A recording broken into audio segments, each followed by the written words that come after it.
is not the critic who counts, not the man who points out how the strong man stumbles or where the doer of deeds could have done them better.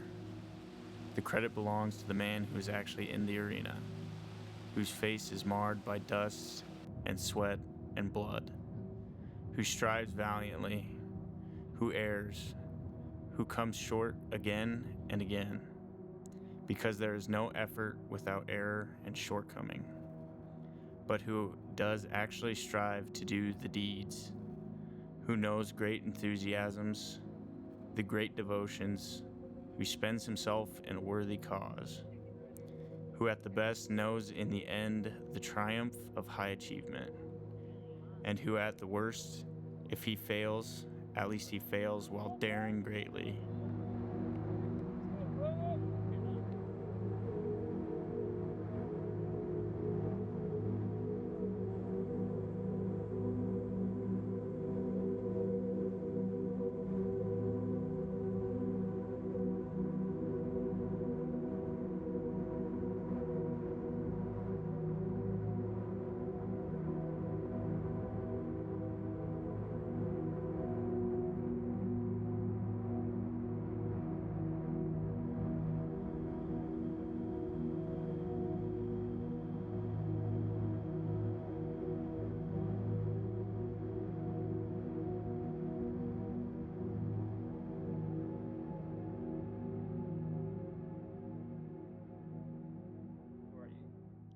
I'm Zane Musgrave, 24 years old, born and raised in Nebraska, currently living in South Dakota.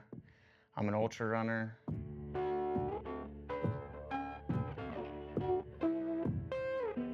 My mom, she's a beast. She's been running for as long as I can remember. She's run a marathon in all 50 states. She's an animal, so that's always been an inspiration. But growing up, never was really into the whole running thing, kind of like everybody. And I see the flowers in the springtime making their way toward the sun just for you and I. It's alright. Remember being in college and watching the More Than the Miles documentary and deciding I had to get off my butt and do something. So the next day, I signed up for my first marathon with my mom, and it's been history ever since. I watch the stars glowing in the night, making that sky light up just for you and I. So I got into the G1M Ultra through qualifying through the 50 miler Survive the Night Ultra. Top 2 people in that race get a spot into the G1M Ultra. So ended up doing well there, getting second place, which got me a ticket in to this race. I'm going to be racing for Save Foundation, Suicide Awareness Voices of Education. So about a year ago, one of my good friends from college committed suicide, so I decided that would be a good cause to raise money for. And this format's good for it too, with the loops, and if people can donate per loop I run, a little extra motivation to run some more loops, raise some more money for a good cause. So.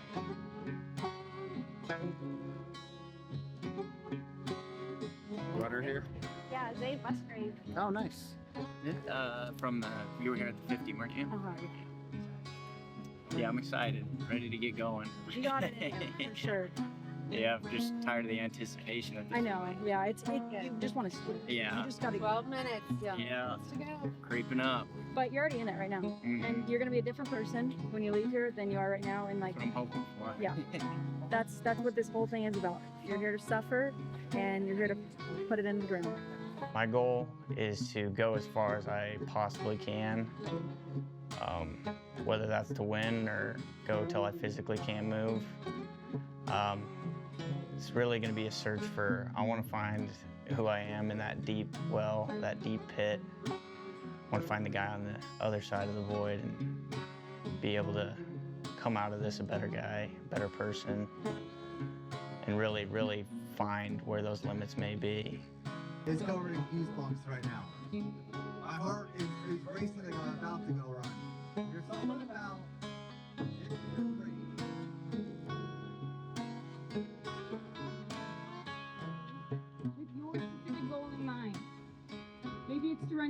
50 or 100 miles.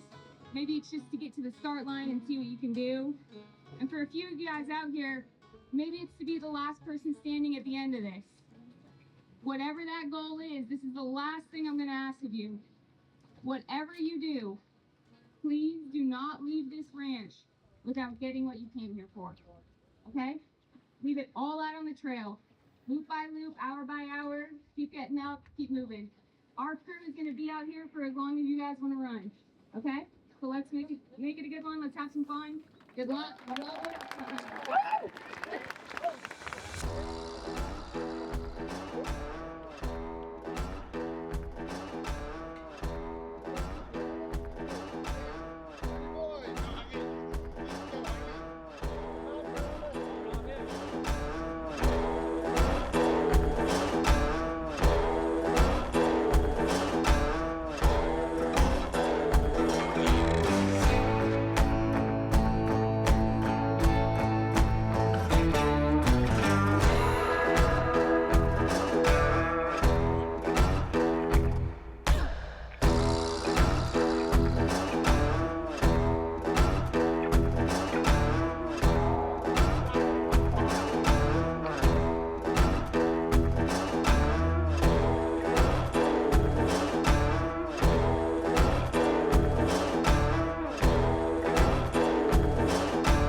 The first 4 to 5 hours were really good. Just getting out there, talking to people, meeting people.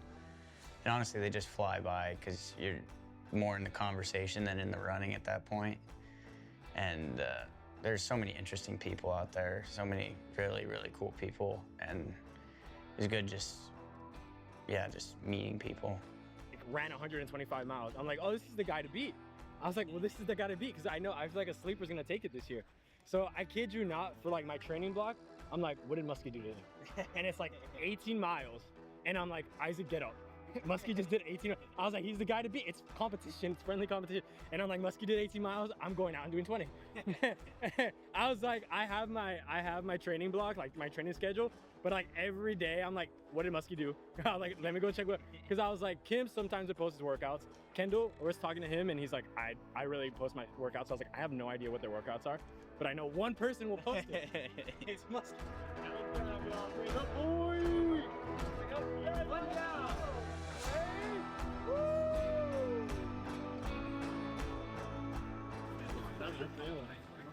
And loop 1 is going to be between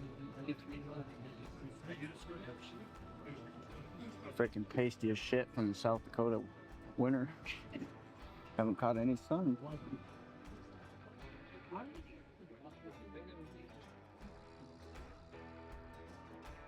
Well, the weather was about as perfect as you could get right at the start. It was perfect trail right at the start too. It was soft, low impact, not too much elevation gain, and honestly, you kind of welcome the hills because you use those as like walking points. Where every other race you kind of don't look forward to the hills. Here you were like, all right, there's a hill coming up, means walk up the hill. But I mean, it was pretty similar, at least right at the start, to past backyards that I've done.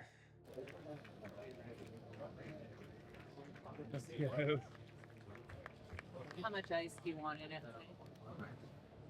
Not like an insane amount, but. Mm-hmm. When you get ready to get up, we'll spray you down. Sunscreen and ice bandana. Yep. And drink. Yep.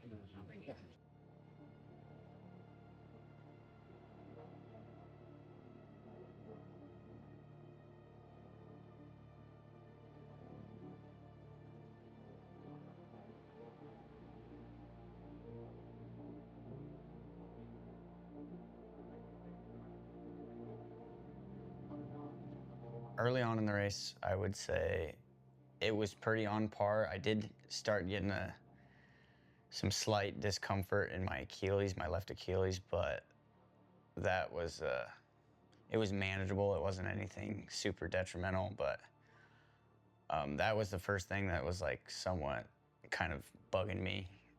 Other than that, felt pretty strong, felt felt good. It was just, it's difficult slowing yourself down that much compared to like what you're used to running, because it just feels like you're, you know, almost not moving. And it's so funny how that pace, that relative pace, changes throughout the race. Like at the start, you feel like you're going as slow as possible and just dragging. And then the deeper you get, you'll be like, oh, I'm flying. And then you look at your watch and you're going like 12-minute pace and you feel like you're flying, but.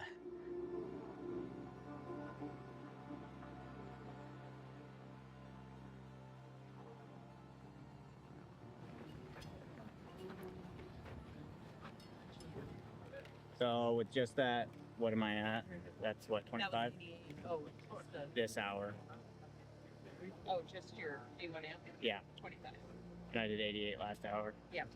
Can I do some Sprite and actually take like a couple of those donuts, the ones in there? And then reload on the ice bandana. That helps the heart rate a lot. It's not completely out, but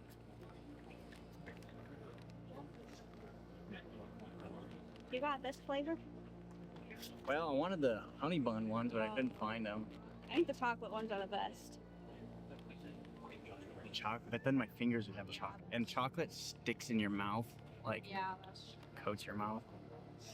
Do you want pickles or pretzels? Or... 3 donuts is 36 grams of carbs. I'll eat 3.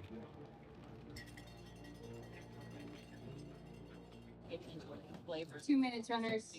2 minutes. I know that. Last one. 3, 2,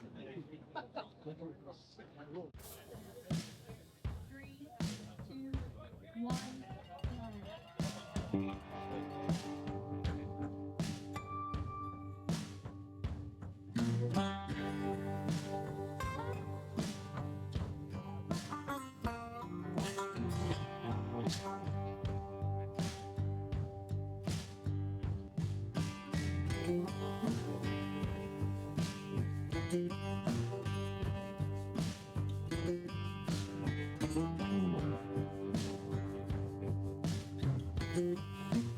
With past experience, I know that the night is by far the hardest part.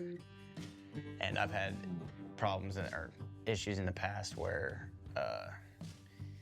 you kind of look too far ahead and you're like, oh, we got weather on whatever day, you know, you're looking so far in the future, and then you don't even realize, you got to get through the first night first. And so this time I was a lot more prepared for that, and like, okay, we just got to focus on night 1, because you're gonna get real tired. That tent's gonna get even more comfortable, so it gets a lot harder to get up and go out for another one. So I was a little more prepared for that this time, plus finding a good little group of dudes that keep each other awake and keep talking through the night. Because in past ones, it's just been dead silent by yourself in your own head through the whole night, which makes it so much more difficult. But as far as going into the night, I felt really good. I knew it was gonna be tough, but was prepared for it.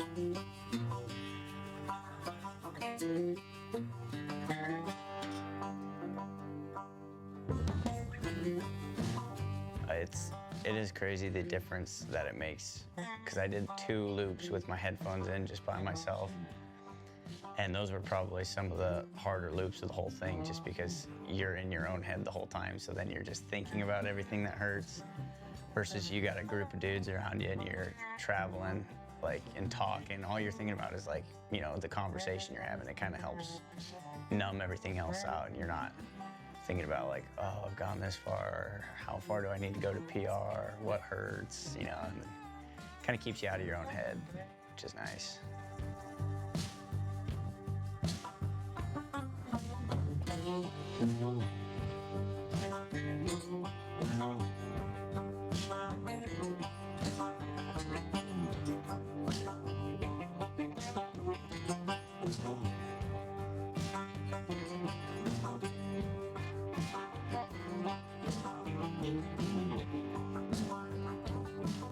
People haven't run through the night before. It's definitely like a time And that, now they're wet too. yeah, Like, that's like, it looks like it's supposed to be pretty clear now. Like, should be. So, did Zane already change clothes? Like, he did like right before the rain, but I think he's doing okay. Yeah. gotcha. He said that he was getting a little tired, but it's bedtime, so Yeah, it's to be expected. yeah, you can push through it. Does he use caffeine at all, or like, is he trying? He hasn't. He's cut out caffeine for the last 3 weeks. Oh, like, So tomorrow morning, okay. So you could try and get we through. give him a big old frappuccino or something. Nice. Plus, I guess, like, if he can, like, try and sleep tonight, like, without caffeine, that might be good. Yeah, at least trying to Yeah. hold on.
Well, yeah, I always know that the sun is going to be a massive boost for, everything.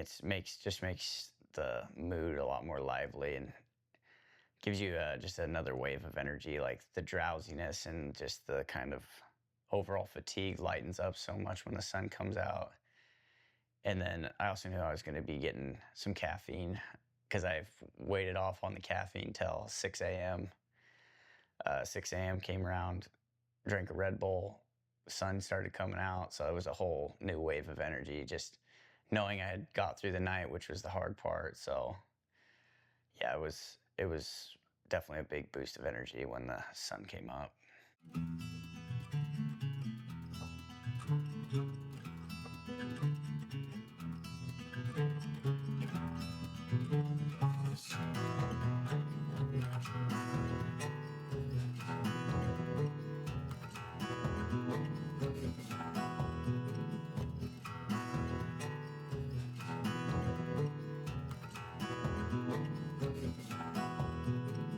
This race went with pretty much all real food.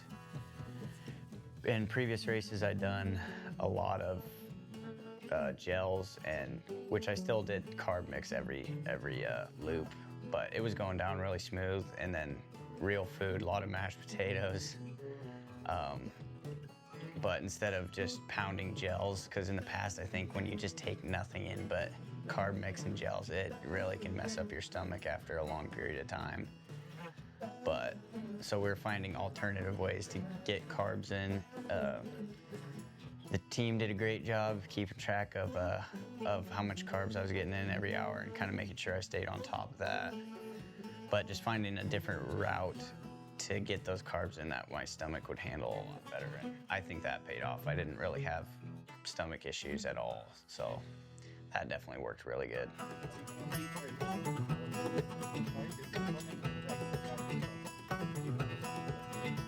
Oh, here we go.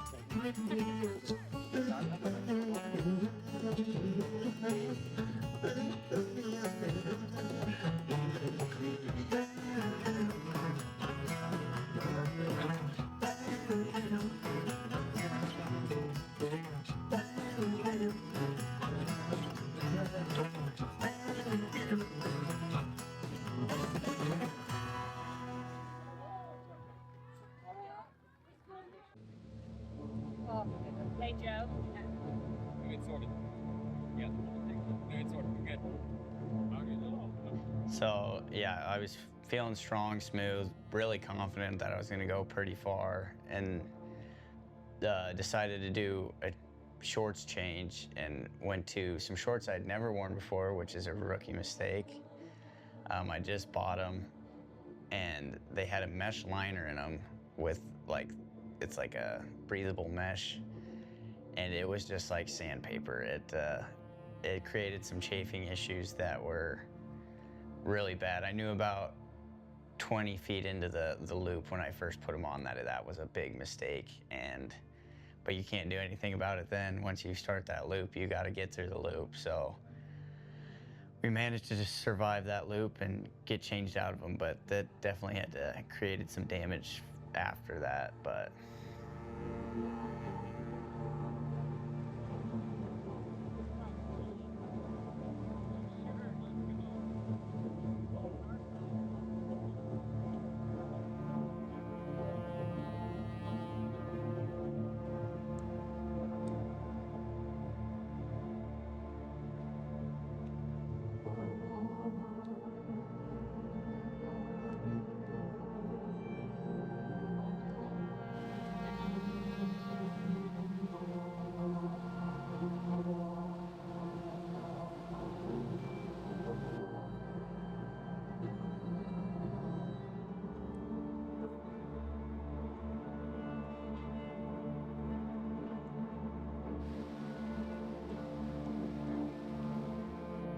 so then after, like late in the race, that's when the rain started, which brought with it wasn't even the rain. The rain was fine. It was nice, cooled you off or whatever. It's what it did to the course. It just turned everything out there to this sticky mud that would just stick to your feet and made your shoes weigh about 10 pounds, which really just fatigued the legs like crazy. It made the effort of a 52-minute lap feel like you were running like a 40-minute loop. Like it just absolutely destroyed the hips, the knees, the ankles, everything, because it just felt like there was so much weight pulling down on your feet. But I mean, I guess the conditions are the same out there for everybody, and you could tell a lot of people were feeling that. I was a little worried I wasn't gonna make it back when it started because it was just so sloppy you couldn't even move in it.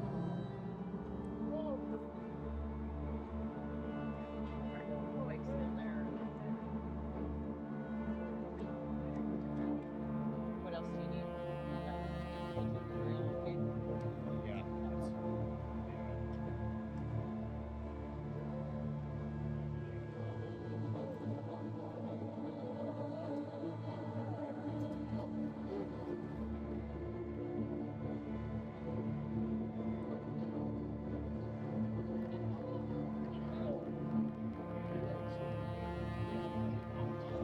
Let's go, Zane!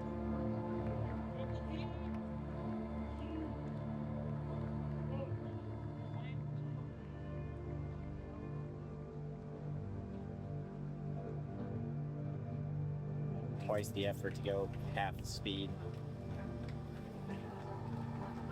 I think this loop might get quite a few people.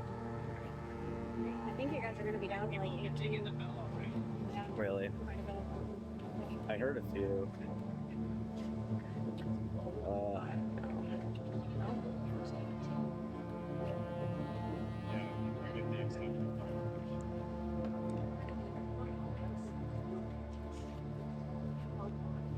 Yeah, no wonder it's slick because it's just stuck in your trailer. The rest are for y'all. Oh, really? Yeah.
last one. Yeah.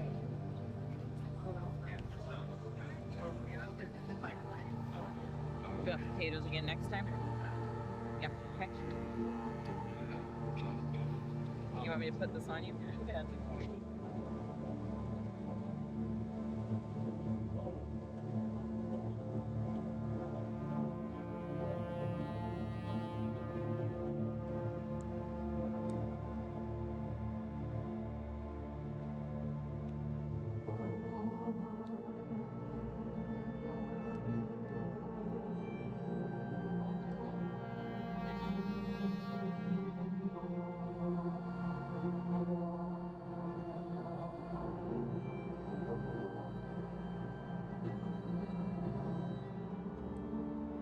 Let's go, Gary. Go.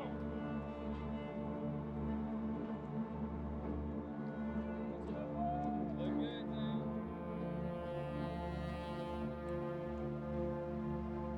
Let's go, Zane. Dig. You got plenty of time. No, no, no, no, no, no. No, no, no, no. No, no, no, no. Go, go, go, go, go, go, go. Hey, hey. You got plenty of time. Go, go. Hey, if the Swiss freeze find that guy, you're gonna go. Yeah, so good, boy. Go. Go. Go. Let's go. So going into 30 and 31, I was getting pretty delirious, and just there was a lot of pain between the mud weighing me down and just some swelling in that Achilles. But I knew I would be disappointed if I called it there and didn't go out for another loop and at least try to better my previous PR. And really, thinking about my buddy and his mom really helped me to continue going, because even after loop 30, I really didn't want to get out of that chair, but I knew I had to just get up and get going. So, yeah, I can confidently say there was no more left in the tank after that last loop. That's what I set out to do, was to push it to the edge and do everything I possibly could to keep going, and I think I accomplished that.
It is not the critic who counts, not the man who points out how the strong man stumbles or where the doer of deeds could have done them better.